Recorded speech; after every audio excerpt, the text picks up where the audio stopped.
messieurs et bienvenue à votre journal de l'économie. Au sommaire de ce journal, 1,5 milliard de dollars américains, c'est le crédit que le Fonds monétaire international va octroyer en 7 tranches à la République démocratique du Congo. Ce financement vise à la fois le renforcement du cadre macroéconomique et soutenir les réserves d'échanges externes et internes.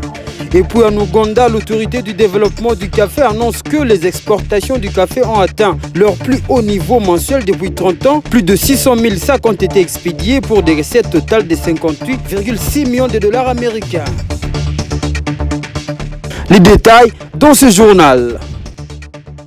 Après 2 ans de négociations, le Fonds monétaire international a validé le programme établi de commun accord avec les autorités de la République démocratique du Congo. Grâce à cette approbation, l'État congolais devrait recevoir 1,5 milliard de dollars américains par tranche. Et c'est en échange de réformes et de respect de certains critères de gestion. Ce programme a une durée de 3 ans, soit de juillet 2021 à juillet 2024.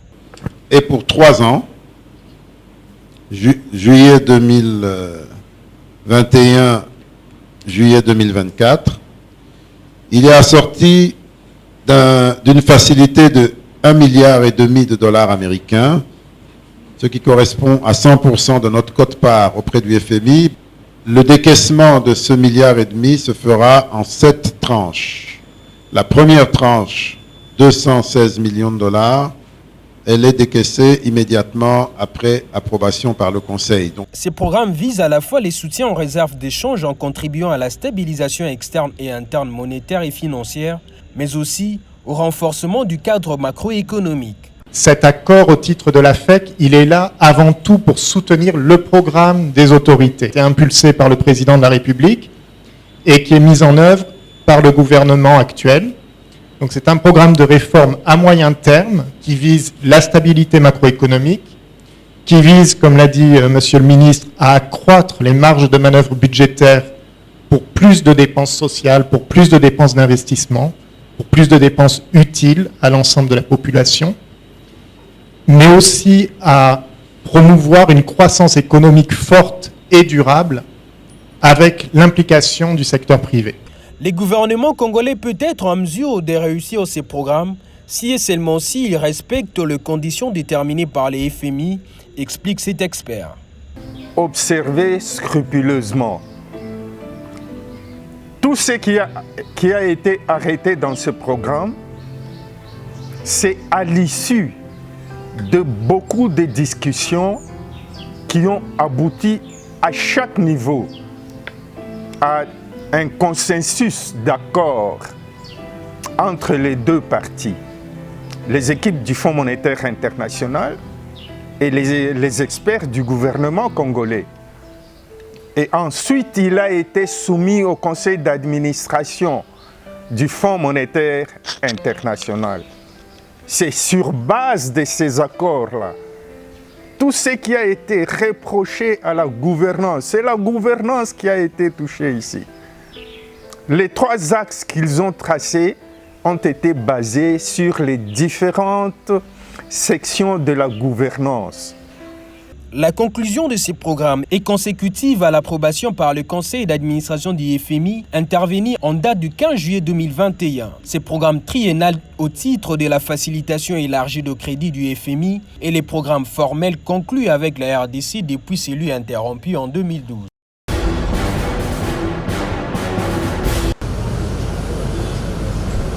La ville-province de Kinshasa, capitale du pays, connaît de sérieuses difficultés dans le domaine d'infrastructures. La majorité des routes de la mégapole se trouvent dans un état de dégradation avancé. Aux côtés des routes à réhabiliter, la construction d'autres nouvelles reste un véritable défi. Puisque capitale et donc siège des institutions de la République, quoi de mieux que le financement des travaux allant dans le sens de redonner à la ville sa beauté d'antan, avec des infrastructures devant permettre son désengorgement. Ce qui devrait aussi faciliter l'encheminement vers les grands espaces de plusieurs produits de consommation. Les efforts de la ville à elle seule ne devant pas suffire, le gouvernement central a décidé de donner un coup de pouce à l'exécutif provincial. C'est dans cette optique que le ministère d'Infrastructures et Travaux publics a scellé un partenariat avec la ville-province de Kinshasa pour un financement mensuel de près de 5 millions de dollars en perspective du démarrage du programme Zéro Trou pour la réhabilitation des routes. Nous avons conçu un programme que nous avons appelé Kinshasa Zéro Trou, conçu par les ministres d'État, ministre des Infrastructures, et validé aussi par la ville de Kinshasa. Et j'ai dit, ce projet fait suite à la volonté du président de la République, à améliorer les conditions des chauffeurs, des utilisateurs donc, des routes de la ville. Et aujourd'hui, c'était la programmation que nous comptons terminer aujourd'hui. Et dans les jours qui viennent, je pense que dans un délai relativement très court, nous allons lancer les travaux. Nous allons travailler simultanément sur tous les districts de la ville de Kinshasa. Il y en a 4 au total. Et ça part de Tchangou, aussi bien dans le Moamba, dans les Funa, que dans les Loups. Pour rappel, le gouvernement central, par le biais du ministère des Finances, s'était déjà engagé à financer à hauteur de 10 millions de dollars américains le mois la ville-province de Kinshasa dans le cadre de l'opération Kinshasa-Boupito. L'inspection générale des finances IGF en sigle se déploie une fois de plus sur le Grand Katanga pour une mission de contrôle. Conformément à ses prérogatives, cette mission s'effectuera dans quelques entreprises et régies financières. C'est dans ce cadre que le gouverneur du Haut-Katanga, Jacques Kabula Katoué, a reçu en audience cette délégation de l'IGF pour planifier la dite mission, mais aussi réfléchir sur comment encadrer et renforcer la chaîne des dépenses au niveau du gouvernement de la province du Haut-Katanga. Nous avons été reçus par son Excellence, Monsieur le Gouverneur, à double titre. Premier titre, c'est que c'est l'autorité de la province par qui nous devons passer pour présenter nos civilités. Nous lui avons aussi pour donner l'objet de notre mission et que nous avons présenté aussi l'équipe pour qu'il sache combien nous sommes, puisque nous sommes chez lui, dans son entité. Et à plus, il nous a tendu une oreille attentive. Il a promis le soutien de son soutien pour l'exécution de la mission. Donc, il dit qu'il est content que cette mission soit là, puisque lui-même, comme chevalier de la bonne gouvernance, il veut que l'équipe de l'inspection des finances implémente aussi cette gouvernance dans la province. Et il a accueilli favorablement la mission. Après les Haut-Katanga, la mission se poursuivra dans la province de Lualaba avec le même but, celui de contrôle dans certaines entreprises publiques et régies financières.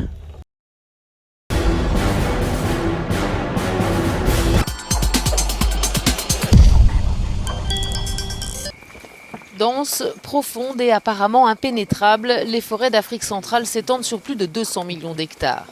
Mais cet énorme potentiel reste très peu exploité. En cause, la dispersion des espèces forestières les plus commercialisées, la faible quantité prélevée à l'hectare, le manque d'infrastructures routières et sociales, la mécanisation importante ou encore la pénurie de main-d'œuvre. Pour pallier ce déficit, la communauté économique et monétaire de l'Afrique centrale a validé l'interdiction d'exporter le bois sous forme de grumes par tous les pays du bassin du Congo à compter du 1er janvier 2022. Les ministres des Forêts et de l'Environnement de l'Afrique centrale ont ainsi décidé de créer des zones économiques spéciales pour installer les industries de première, deuxième et troisième transformation du bois. À ce jour, seul le Gabon fait figure d'exemple avec la création de la zone Coq en 2011. Le pays s'est enrichi d'une nouvelle usine de transformation de bois portant à 88 le nombre d'entreprises spécialisées dans la transformation de bois enregistrées dans la zone économique spéciale. 61 sont déjà opérationnelles.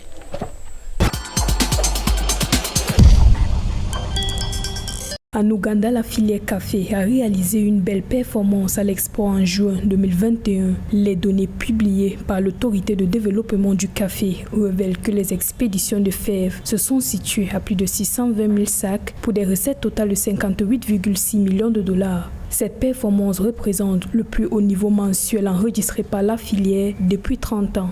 La production de café a fortement augmenté en Ouganda. On est passé d'à peu près 500 000 sacs à plus de 620 000 sacs avec un chiffre d'affaires qui s'élève à près de 60 millions de dollars, estimé à 58,7 millions. Je pense que cette hausse est due au fait qu'il y ait une forte productivité et surtout que la demande de café a augmenté en cette période de Covid.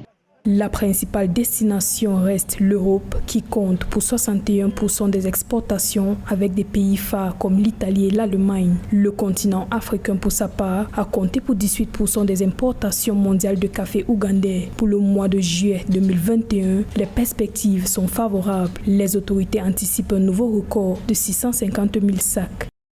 Je pense que les consommateurs ougandais se sont tournés vers des produits locaux, donc des produits comme le café, le cacao, des produits qui sont locaux et qui coûtent moins cher que des produits qu'on importe, d'où l'augmentation de la demande de café, une forte productivité et du coup les producteurs se sont adaptés et ont augmenté leur offre et donc le chiffre d'affaires a augmenté. Rappelons que l'Ouganda est le premier exportateur africain de café. Le pays est également le 4e fournisseur mondial du café Robusta et le 6e producteur mondial de la fève, derrière le Brésil, le Vietnam, la Colombie, l'Indonésie et l'Éthiopie.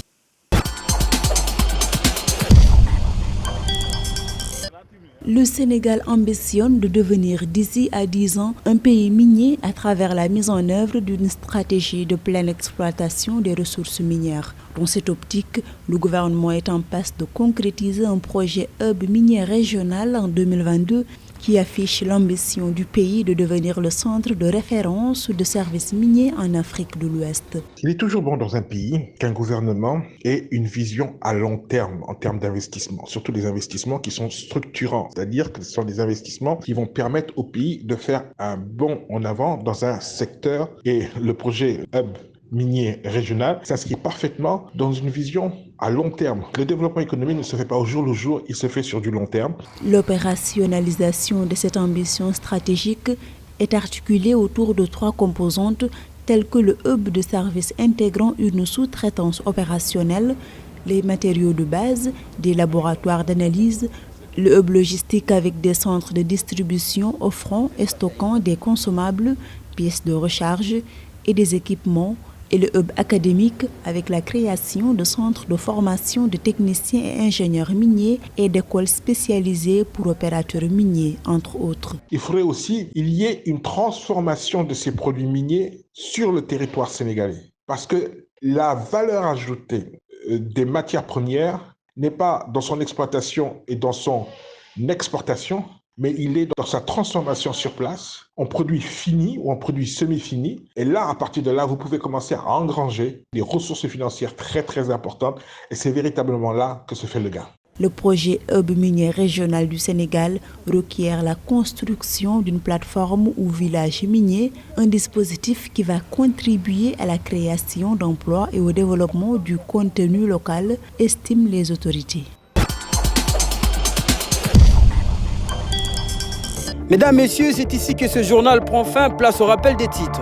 1,5 milliard de dollars américains, c'est le crédit que le Fonds monétaire international va octroyer en 7 tranches à la République démocratique du Congo. Ce financement vise à la fois le renforcement du cadre macroéconomique et soutenir les réserves d'échanges externes et internes.